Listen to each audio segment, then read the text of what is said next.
یارانە کوردەوار وەختتان وەخەیر. ئێمە لە بڕهەیەکی حەساسی تاریخیین. ڕاپەڕینە کوردەوارە سەربەخۆ لە ساڵانە ڕابردووە محاولەی کرد کە لە دڵە ئارکیۆتایپەکانە سەرزەمینە کوردەوارە مەتنە ئینقلابی ئینسانە کوردی بێرێتە دەرەوە. کۆرپۆریشن و دەوڵەتە شرکەتیە جوولەکەی ئانووسیە ئێرانی و ئەربابەکانی بە تەمامە قودرەت خەریکن لەگەڵ ڕەوایەتە کوردیەتە ئێوە. ڕەوایەتێک کە ڕاپەڕینی کوردەواری سەربەخۆ دروستی کردەگە مقابلە ئەکەن بە تەمامی کۆلۆنیەکانیانەوە. لە جێگەیەکە خەریکن ناسیۆنالیزمە جەعەلیە ساختگیەکەی جوولەکە بە ناو ئێرانیەت پەرە پێ ئەدەن و خەریکن حەساسیەت دروست ئەکەن تحتە ناوە فرۆشتنە ئێران بە چین و تحتە ناوە بەرجەستەکردنە ئەرتەشە ئێرانی، گویا حافزەیەک لە مبارزاتە ضد ئیستیعماری دروستکەن. تەمام ئەمانە بۆ خاتری ئەوەسە دەوڵەتە ئێرانی بتوانێت ڕەوایەتە خۆی بگۆڕێت. دەوڵەتە کۆرپۆریشنە جوولەکەی ئانووسی دەمامەکە کە بگۆڕێت و دەمامەکێکی تر لە خۆی بدات. ئەگەر وە بیرتان بێنمەوە لە دیبەیتەکانە ڕاپەڕینە ئێمە چووینە سەر ئەدەبیاتە قەرنە 19 رووسیە و ئەوایی لە قەرنە 20. ئێمە لە ڕۆمانەکانە داسایۆفسکی کە من ئیسە تێمەسەری لە ئەوەی بۆلگاکۆفە مەستر و مارگاریتای بۆلگاکۆفە دیمان کە ئەڕۆنە سەرە چۆنیەتیە پێگەیە تەشکیلبوونە جامعەیە ڕووسیە و ئێعتقاداتە مردمە ڕووسیە. لە مەستر و مارگاریتا لە ابتدای داستانەکە شەیتان لە وەسەتە شارە مۆسکوا لە قەرنە 20 زوهورەکە و بەشێکی زۆر لە مشتومڕەکە لە حکایەت و گەڕانەوەی داستانە بە سلیبکێشانە مەسیحە لە کاتە پلاتۆسە کە من لە چەندین دیبەیتە باسم کردەگە.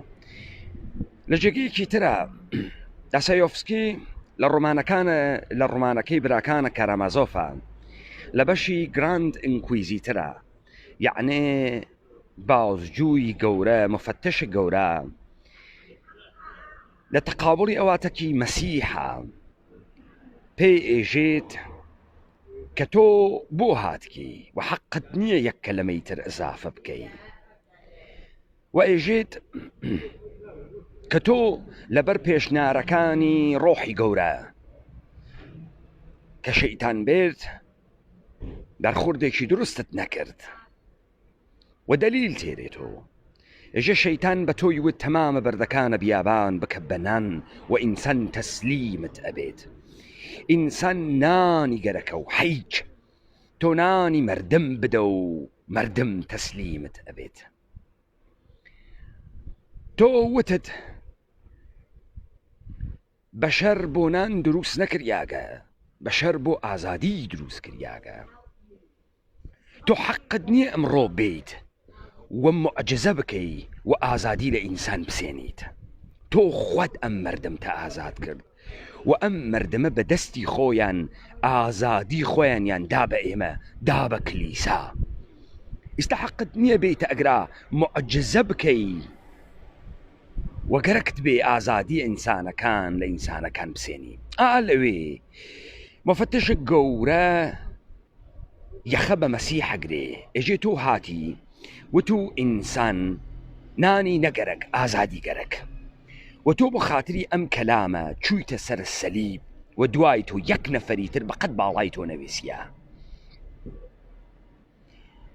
تۆ کە خۆت ئەم قسەتە کرد ئەم مردمە تحملی ئازادیان نەکرد. ئازادی کەسیفترین شتێکە کە بە مردم بدەی چون مەسئولیت تێرێت بۆی و مردم تحملی مەسئولیت ناکە. دائیمەن ئەربابێکی گەرەکە کە لە سغارە تا بچێتە ژێرە ڕکێفە ئەم ئەربابە. بۆیە ئەم بەشەرانە فەوج لەشکەر پەنایان هاوردە ئێمە و ئازادیەکەیان دا بە ئێمە.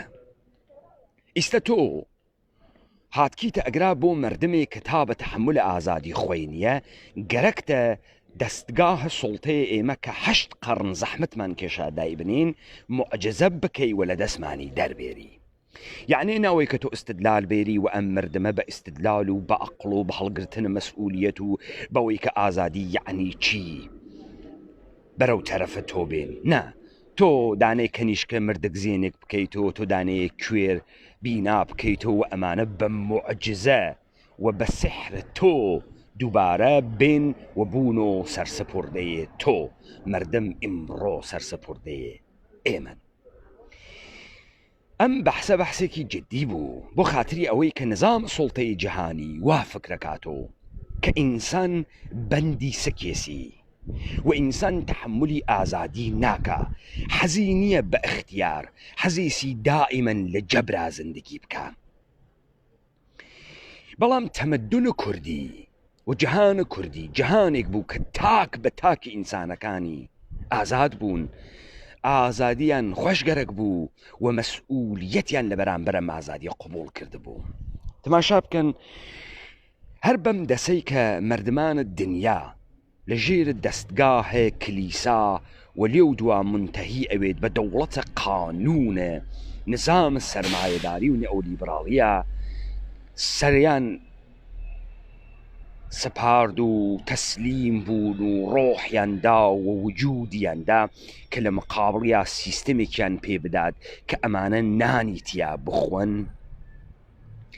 خروجیەکەی بوو بەمەی کە تۆ ئەوێنیت مشتێ فعالیەتی جعلیان دروست کرد بە ناوە تەلاشە ئەمانە بۆ ئینسانتر بوون. تەماشاکەن لە توورە تاریخە ئەمانە کە تۆ ئەوێنیت داستانە سووتاندن و کوشتن و تەکفیرکردن و ئەمانە لە جەوامعی ئەمانە تێتە دەرەوە و مەسەڵەن مەسئلەی بە ناوی ژن بەرجەستە ئەکەنەوە، خۆیان نەقشیان لە ژن سند. ژن هەروەکو پیاکانیان کە نەیگەرەک و مەسئولیەتە ئازادی بگرێ و ئازادیەکەی دابوو بە پاپ، دابووی بە کلیسا و ئەچوو لە لای پاپا ئیعترافی ئەکرد و پاپ ئیجازەی ئەدا بە ئەو گوناح بکە. کلیسا ئجازەی ئەدا کە ئینسانەکان حدێ لە گوناحیش بکەن و ئەچوون ئاعترافیانە کردوەی و پاک بوو گەسۆ قەی ناکە، مادام دزیت کردگە، مادام حیزیت کردگە، مادام چووگی فڵانە کارە کردگە هاتکی بەلای منەوە ئاعتراف ئەکەی ئیسە قەی ناکە، خۆ ئەو وەخشێ و بڕۆ تەوبە بکە و ئستیغفار بکە و پوڵ بە و نەزر و نیاز بکە ئەو وەخشێ. هەر بەم دەسە ژنەکانیشیان بێنەقش کردو بوو. ژنیش لە بێنەقشی حەزەکە، بێمەسئولیەتی خاصە، حەجێکە لەسەر ناکەفێ. تۆ ئەگەر حیز بوویت تۆ مقەسر نییە، باوکە مقەسرە، براد مقەسرە، شوت مقەسرە و ئەمە ڕاحەتی واتیە، فارغە باڵی واتیە. بەڵام لە کوردەوار وا نەبوو، بۆیە ژنەکانە کوردەوار وا نەبوون، مەسئولیەتیان بوو، حەج وەخت نەچوونە ژێرە بارەین قیاد، ڕۆڵیان بوو، ئازاد بوون. من ئەمانەم وت تا بفەهمن تەمەدونە کوردی چه شەکلی بوو، ئینسانە کوردی چه شەکلی بوو. من گزارشێکی دوور ناکەم، لە ئەجدادە ئێوە بەحسەکەم، بەحسە 50 ساڵە گوزەشتە ئەەکەم. هەڵگرە مەسئولیات بوون، ئەما چه اتفاقی کەوت. 50 ساڵە ڕابردوو ئێمەی کورد دنیامان نەدی بوو، شناختە ئێمە بە ئەندازەی 200-300 نەفرە عەشیرەکە و لادێکە و سەرزەمینەکەی خۆمان بوو. ئەم میزان پیچیدگی و حرامزادگی و کاراکتەرهای جۆرا و جۆرمان نەزانی، نەمانەزانی دوژمن چۆن تێ داگیرمانەکە، نەمانەزانی دوژمن چۆن ئەمان خەڵەتێنێ، نەمان ئەزانی دوژمن چۆن تامی دەممان ئەگۆڕێ، دوژمن بۆ هات کە لوتفمان پێ ئەکات، ئێمە فکرەکەین لوتفمان پێەکا، بەڵام لەولاوە زەهنیەتمان ئەگۆڕێ، ماهیەتی ئینسانیمان ئەگۆڕێت. ئەوەی کە ئەمانە نازانن لە وجود ئینسانە کوردیە تاریخ زیست کوردی مەوجودە، لە وجود تەبیعەت کوردەوارە عەزەمەتە ئینسان و کوردی و جیهان و کوردی مستەتەرە. بڕۆن قاچ بخەنە ناوە مەناتەقە خۆتان، بڕۆنە سەر بەردێک بێسن و بنواڕن بەم عەزەمەتە کوردەوارە، ئیحساس هێز ئەکەن، ئیحساس ئەکەن کە جەهان متعلقە بە ئێوەس و ئێوە متعلقە بە جەهانن. بەڵام ئەمانە ئێوەیان خرتەوە کردەوە لە ناوە شارە دەست کردە ئوردوگاهیەکانیانە. حوزەیە تەمەدن و کوردی شاری بوو، شارە هەورامان، شارە زوور. بەڵام تعریفەکەی تەکە ئوردوگاهەکانە نظامە سەرمایەداری فەرقیە کرد. بۆیە حتا ئەم دەقیقەیشە نظامە سوڵتەی جیهانی نەیتوانی بەسەر ئینسان و کوردیا زاڵ بێت بە تەمامە خود ئەو قودرەتێکە بەکاری بردەکە. ئاخرین مەرحەلە خەریکە ئەواتە بەرەو، بەڵام ڕەوایەتە کوردیەت سەری هەڵداوە بەڕۆڵە ئینقلابی و داناکانە کوردی. ئەم ڕەوایەتە زێنک بووە، وەچ ئەکام گەڵا ئەکاوە گەوراوێت. حکایەتێکە من لە براکانە کارامازۆف و گراند ئینکویزیتر و لە مەستر و مارگاریتا بۆ ئێوە بەحسم کرد، بەحس لە ئینقیادێکی سیستەماتیکی هەزاران ساڵە لە ئینسانە غەربی بە دەستگاه جودۆ کریستیانەتی کردیا. ئەم اتفاق لە سەرزەمینە ئێمە نەکەفت و نەکەوت و دائیمەن کوردیەت زاڵ بوو بەسەر ئەمانە. ئەم اتفاق لە سەرزەمینە ئێمە دقیقاً بە ئەجیمەجیە و معجزاتە نظامە سەرمایەداری کەوت. بە تەحەیورە ئێمە لە بەرامبەر شعبەدەبازیە تەکنۆلۆژیە، بە بەبەندکێشانە ئێمە لە ناو ئوردوگاهەکانە بە ناو شار، بە بێدەسەڵاتکردنە ئێمە و دوورکردنە ئێمە لە عەزەمەتە سەرزەمینیە. ئێمە جاران حیتەیە سەرزەمینی و حەیاتمان شاخ و داخەکان و لادێکان و شارۆچکەکانە خۆمان بوو. ئەهاتینە دەرەوە ڕووینە باخ، ئەڕووینە مەزرا، ئەهاتینە دەرەوە ڕووینە شاخ. ئێمە حیتەیە زیستیمان کە چاومانە کردو شاخ و تەپە و دار و داربەڕوو و داروەن و حەیوانات و جۆرا و جۆر بوون. ئیمڕۆ قەتیس کریاگینۆ لە ناوە ژیانێکی ئوردوگاهیە، لە ناوە کوچە پەسکوچەی دەستکردە و بژێوی ژیانمان لە پشتە مێزێکا دەرتێرین.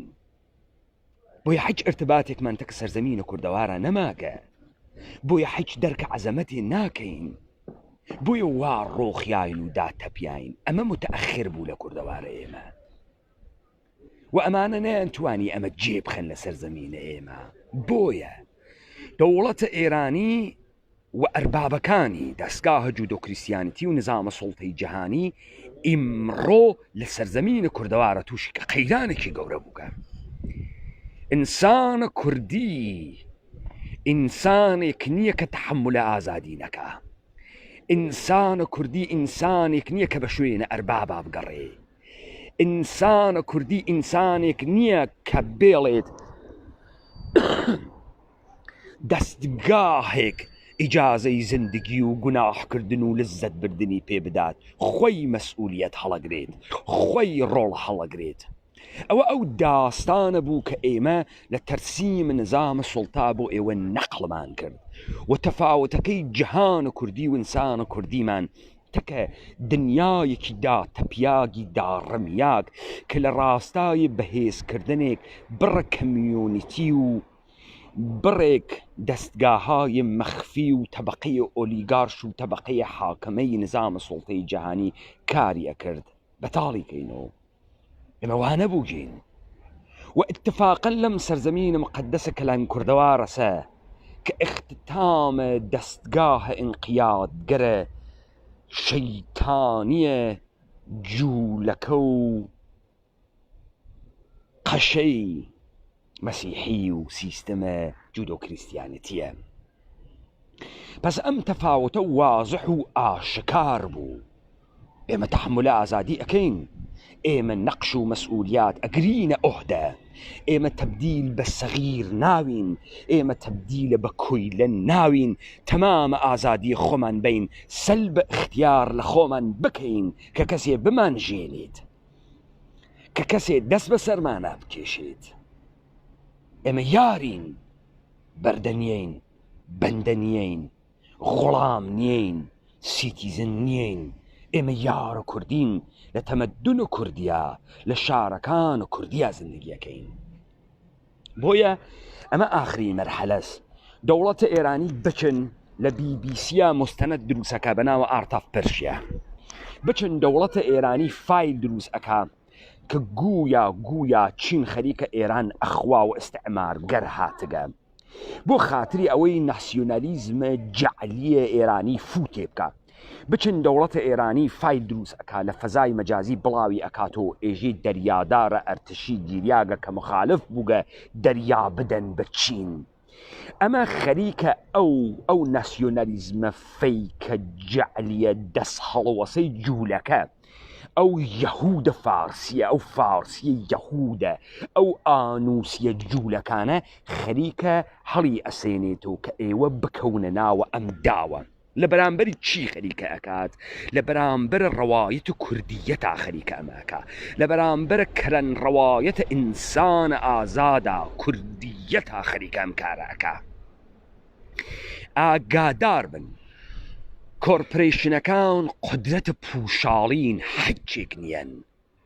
حاکمیەتە ئەوانە لە زەهن ئێوەس بەسەر زەهنیەت ئێوە سوار بووگن دەستگاهای مادی و تفەنگ و تانک و ئەمانە هەر ئەوانەنە کە بە دەستە ئێوە خەریکە ئەگەڕێت ئێوە خەریکن هێز ئەدەن بەمانە کنترۆڵە ئێوە بە دەستە خۆتان ئەکرێت سەرباز و پۆلیس و ئەرتەشی و سپاهیان هەر ئێوەی ئومەتە کوردین بە مەحزێک ڕەوایەتە کوردیەکەتان ئەچێتە ناوە مێشک و جێگەی ڕەوایەتە ئینقیادگەرە نظامە سوڵتە ئەگرێتۆ نظامە سوڵتە دەسی بێدەسەڵات بووگە مشتی جوولەکەی تێ هەڵدریاگە خەسیاگە نادروسە بێشەرەف فاسد ئەمێنێنە و ئومەتە کوردی لەذا ئەم وەختە وەختێکی تاریخی و یارانە کوردەوار بزانن دەبێ بڕۆنەوە سەرە ئارکیۆتایپە کۆنەکانتان دەبێ بڕۆنەوە سەرە نەریتە ئەژدادیتان دەبێ ببن بە تەجەلیگاهە ئینسانە کوردی و لەشە ئێوە ببێتەوە بە تەجەلیگاهە کوردیەت ئەو جار تحول عەزیم و تەغییرە عەزیم لە دەورانە حیاتە خۆتانە ئەیبینن و ئێوەن کە ئەتوانێت دەورانە کۆیلیایەتیە ئینسان بە سوورەتە سیستەماتیک اختتام پێ بدات ئێمە بە ئەمشەو بە وردی تێنە سەر ئەم مەسائلەی کە ئەلئان بەحسمان کرد لا ئێوە خۆش